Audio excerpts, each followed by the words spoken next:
At a moment when global financial tensions are tightening like a storm on the horizon, we are now confronted with two urgent developments that threaten to reshape not only the global economy, but also the value of our money, our purchasing power, and ultimately the sense of growing financial insecurity that millions of people will experience in the years ahead. So we have two urgent updates to make, and it's going to affect not just the global economy, it's going to affect our money, our buying power, and how we will all feel poorer in the years to come.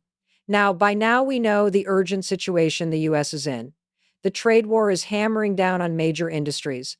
The race against China is going to get worse, and trying to reshaw factories isn't going to be cheap, and that means a lot more money has to be spent, but it can't be done sustainably anymore. This is no longer the post-war U.S. that was rich with gold and a very big production base. The national debt today is reaching an exponential disaster. In just 25 years, we have gone from 6 trillion in debt to over 38 trillion. That's a 7 times increase after the big bailouts in 2020 and 2008.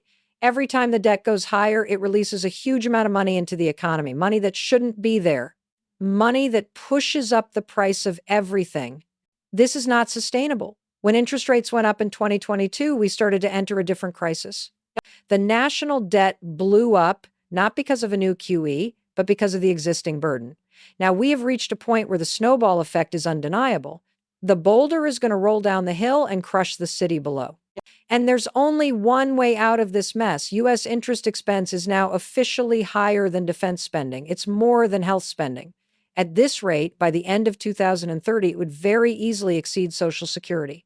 And this means the entire U.S. economy is living on board time. The U.S. budget will be used to pay back bondholders. It will be a nation of debt slaves where taxes are used to pay back all the creditors. Now, can the U.S. default on the debt? How about declaring a debt jubilee and writing everything off? Now, this is a tempting idea, but it's not feasible. Wall Street won't be happy. Asset holders will revolt, and foreign countries like Japan and China, well, they're going to be pissed off. And this will break the entire U.S. bond market for generations. No one will ever want to lend Washington money anymore. So that option is out. It's as crazy as the trillion-dollar platinum coin idea. Now, to prevent a debt implosion, to kick the can down the road, Trump only has one solution left. He has no choice but to drop interest rates down. That's the only lever Washington has left the pull. Now, interest payments today have exceeded $1 trillion annually. That's over half of the deficit in 2025. The average interest rate on a national debt is 3.36% today. There is a reason why Scott Bessent is moving all of his bond issuance to short-term treasuries. He is coordinating with Trump to push down short-term rates to flood the world with short-term bonds. And to make this happen, Trump will need to populate the Federal Reserve with his own people. Now, the moment Stephen Moran became a Fed governor, it was game over. The plan was always to slam down interest rates, push all the bond issuance towards the short end of the curve, and that will release pressure on long-term bonds and hopefully prevent the real economy from collapsing. Now, Trump just confirmed this with his biggest hint on the new Fed chair, and that is Kevin Hassett, who is maybe the biggest dove in the administration, being it's a great group, and I guess a potential Fed chair is here too. I don't know who's allowed to say that potential. He's a respected person, that I can tell you. Thank you, Kevin. Now, we have to understand the enormous risk here. Every time a short-term bond matures, it will need immediate refinancing. Interest will be paid back at shorter intervals, which grows the money supply even quicker. And if confidence collapses, investors will refuse to roll their money back. Suddenly, the government is on the hook to finance their spending. The Treasury will need cash. The Fed will need to step in and monetize, has definitely step up, buy up all the short-term bills, which is classical money printing. In other words, Trump has pushed the U.S. economy closer towards a confidence collapse. Now, the plan is to slam rates here close to 1% or lower so Bessent can refinance the U.S. debt at lower rates. The deficit will also be borrowed here, but that does not mean long-term rates will go down. If confidence collapses, it does not mean investors will immediately buy a 10-year or 20-year U.S. Treasury bond. If you don't trust U.S. debt for 3 months, you would be insane to lock your money for 10 years. It just doesn't work that way. But the cards are going to happen. Now, the administration's playbook is to deny the very existence of inflation, because if you don't speak about it, it doesn't exist. And if inflation doesn't exist, you can drop interest rates to the floor. It's like Voldemort and Harry Potter, you don't talk about him. And yet, some prices are going up. Of course, we have seen prices increasing on staples like coffee, bananas, bacon. Inflation has gone up. It's at 3% now, up from 2% in April when the tariffs were imposed. No. They weren't. So inflation hasn't gone up. And Kristen, the one thing that we're not going to do is do what the Biden administration did and tell the American people they don't know how they feel. They are traumatized. And over the Biden inflation, but therein lies the problem. Inflation is extremely sticky in the US.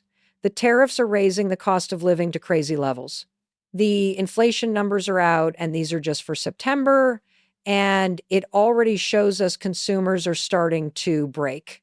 Overall inflation today is 3%. Wholesale inflation has risen to 2.7%. That is how much producers are suffering. Sooner or later, this number is going to rise and push up prices for consumers as well.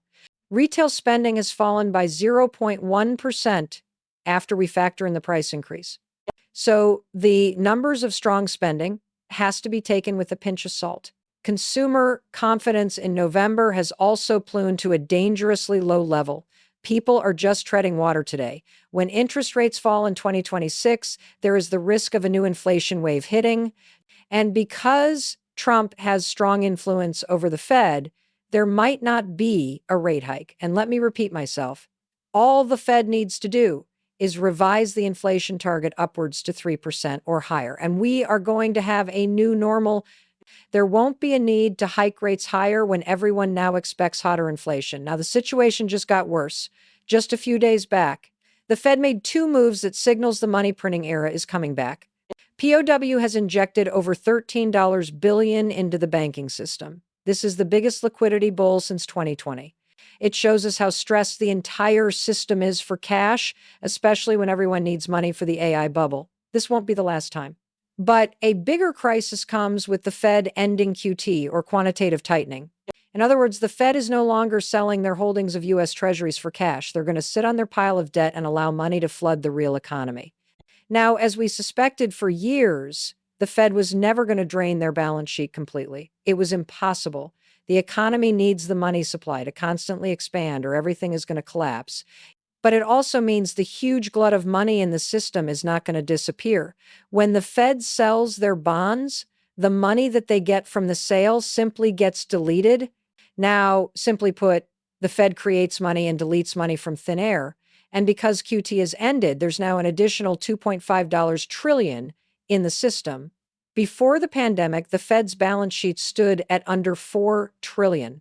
It's over $6.5 trillion today. It's not very complex to understand. The Fed was supposed to drain away this excess liquidity to prevent an inflation explosion, but it simply can't do it now. If money gets drained away, who's going to buy treasury bonds from the U.S. government? How are investors going to pound money into all those data center buildouts? This pivot is extremely important. It's a signal that dollar debasement is coming back. Worst of all, it is an admission that U.S. money supply is going to expand in an insane manner in the next few years. When QT ends, the Fed is going to stop pulling out a lot of money from the system. It's not a trivial amount, and it sets the stage for future quantitative easings coming up. Now, before the pivot, the Fed was pulling out up to $100 billion from the economy. That's $60 billion from treasuries and $35 billion from MBS. That's $100 billion getting deleted from the system. And when you shrink the money supply, that should bring down inflation. After all, there's fewer dollars chasing the same amount of goods. But that can't be done anymore because of the tariff war, the AI race, and the supply chain crisis. The U.S. has to expand the money supply. There needs to be more liquidity in the system. But this would also mean inflation is going to heat up. And let's just start with consumer inflation first. This is the upcoming fat chair trying to defend the indefensible Thanksgiving. If you're going to the store to buy groceries for Thanksgiving, it's going to be more expensive. This I really don't understand where you're going, in the sense that Joe Biden gave us 20%. He's not president. Donald Trump's president. No. And you want us to fix the hole that Joe Biden. Why does the president tell the prices went up so much under Joe Biden and inflation is way down? Inflation is about half what it was in December. This is something that's being fixed fast, and real incomes are up after dropping about 3,000 under Joe Biden. Now, this is bargain level basement deflection. It's not even elegant at all. The blame game here is just getting embarrassment. I give this one a D grade now. But once again, it's the denial that inflation is a problem. When you drop rates while burning through nearly $2 trillion in annual deficits, the amount of cash in the system is going to explode. It will trickle down to everything, including products in Target and Walmart. The excess cash will soak up goods in the US before slowly spreading to the rest of the world. So whether you're in Australia, Singapore, London, Riyadh, prices are going to heat up in 2026. But a big shock will likely come from asset prices. There is an enormous amount of cash just waiting to be released, like a tsunami hitting the shores. There's over $8 trillion in U.S. money market accounts. That is a mountain of money invested into short-term U.S. bonds. It's so much that the dividend payments hit a record $500 billion a year. Now, what happens when the Fed cuts rates in 2026? Holders are getting paid 3.5% of their cash sitting in the funds. And when that gets lowered to 2% or even 1%, the incentives to stay in money markets evaporates. There could be a big exodus of money living. You'll start entering all sorts of assets, and this could include equities, Bitcoin, and of course, gold. Even silver will absorb some of this money tsunami. So barring a recession, 2026 could be another bullish year for asset prices. Now, I'm not saying that it's a good or bad thing, but it's just how the mechanics work. Here is the tragic part. The U.S. is already within the top 10 inches wealth inequality. It's higher than China and even India. And what do you think will happen when inflation rises and asset prices go through the roof? The poor will get locked in while the middle class will get hollowed out. Now, I don't like what's happening, but the collapse is going to get worse next year. Now, is there a way to reverse this? I don't think so. The U.S. is trying to juggle too many things at once, and the only way to even stand a chance is to inflate the pain away. Easy money is coming back. There is no stopping this train. But let me know what you think. Will the Fed aggressively cut in 2026? And how much further can the dollar plunge? Let me know in the comments below. Stay safe. Be sure to smash the like button and subscribe as we navigate through this crazy times.